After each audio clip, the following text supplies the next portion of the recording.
rekan-rekan media, terima kasih undangan yang kami sampaikan tadi sudah hadir di sini. Jadi kami juga berkumpul di sini menanggapi beberapa pertanyaan yang mungkin kami terima sejak kemarin siang, di mana klien kami kemarin datang ke Komnas Perempuan untuk mengadukan apa yang dialami oleh klien kami. Jadi karena kemarin sudah hadir dan sudah bertemu dengan komisioner, lalu ada hal-hal yang mungkin perlu diperjelas dan perlu diklarifikasi mengenai apa yang menjadi permasalahan dari klien kami. Namun untuk detailnya nanti rekan kami ya, Bu Ami bisa menjelaskan lebih detail, Bu Ami ya. Nanti tinggal kalau ada yang mau ditanyakan dari rekan-rekan silakan untuk mempersilakan waktu ya. Ya, terima kasih kepada rekan-rekan wartawan yang sudah hadir pada hari ini. Semoga semuanya sehat ya, bebas dari COVID, dan semoga pandemi juga segera berlalu.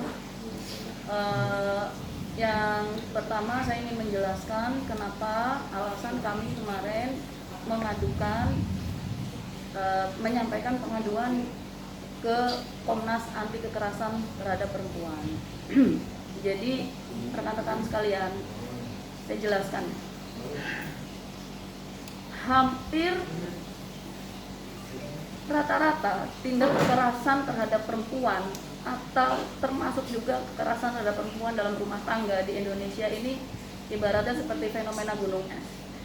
Yang kelihatan, yang muncul di permukaan atau yang terlaporkan, teradukan itu hanya sedikit. Yang tidak ini banyak sekali. Nah, salah satunya apa yang dialami oleh klien kami, Saudara Vicky, ini mungkin masuk dalam kategori yang kemarin tidak terungkap. Apa alasan tidak terungkap? Banyak. Satu, karena takut adanya tekanan secara psikis. Dua, karena malu. Tiga, adat istiadat budaya menutupi aib keluarga. Sehingga kenapa banyak yang tidak melapor. Mereka memilih untuk bertahan, diam, dan menerima semua bentuk kekerasan baik secara psikis maupun verbal yang dialami selama perjalanan rumah tangga.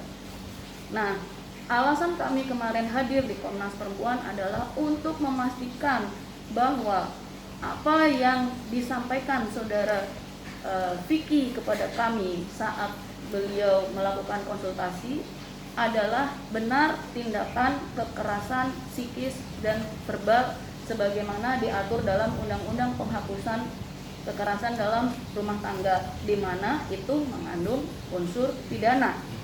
Nah, kemudian yang kedua, termasuk juga adanya pemutusan hak ekonomi, di mana sampai detik ini cerai belum resmi putus ya, karena masih ada di tingkat kasasi, sehingga seharusnya sebagai suami masih memiliki kewajiban untuk memberikan nafkah baik lahir maupun batin secara proporsional. Saya bilang secara proporsional ya.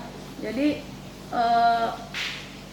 saya tidak mengatakan jumlahnya harus berapa nafkahnya, tapi secara proporsional apa yang menjadi kebutuhan Saudari Vicky sebagai istrinya selama menjadi istri. Nah, itu laporan kami tidak begitu saja, tidak serta-merta, tidak disertai dengan bukti dan janji-janji. Jadi kami juga melampirkan janji-janji baik itu dalam bentuk teks maupun keterangan dari Saudari Vicky, apa yang dijanjikan oleh pihak suami. Sebetulnya itu tinggal dipenuhi saja kalau memang sebagai laki-laki gentle, bertanggung jawab terhadap istrinya yang sudah dinikahi 10 tahun, dipenuhi, itu mungkin bisa menjadi jalan keluar yang lebih baik menurut saya, sehingga bentuk-bentuk kekerasan fisik maupun verbal seperti tadi itu bisa dibicarakan secara kekeluargaan. ya. Jadi mungkin itu sedikit yang bisa kami jelaskan juga, menambahkan dari beberapa keterangan yang kemarin sudah disampaikan.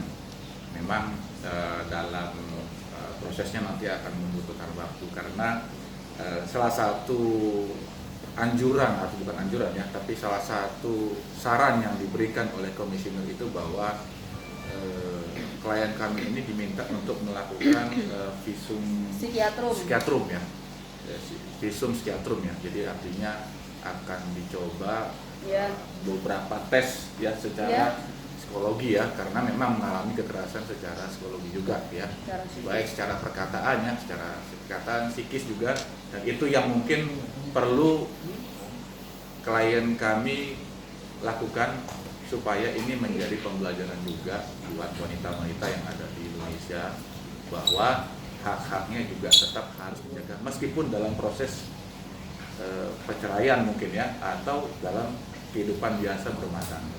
Mungkin kira-kira itu yang mungkin dapat kami sampaikan, sebelum ada pertanyaan ya, gitu ya.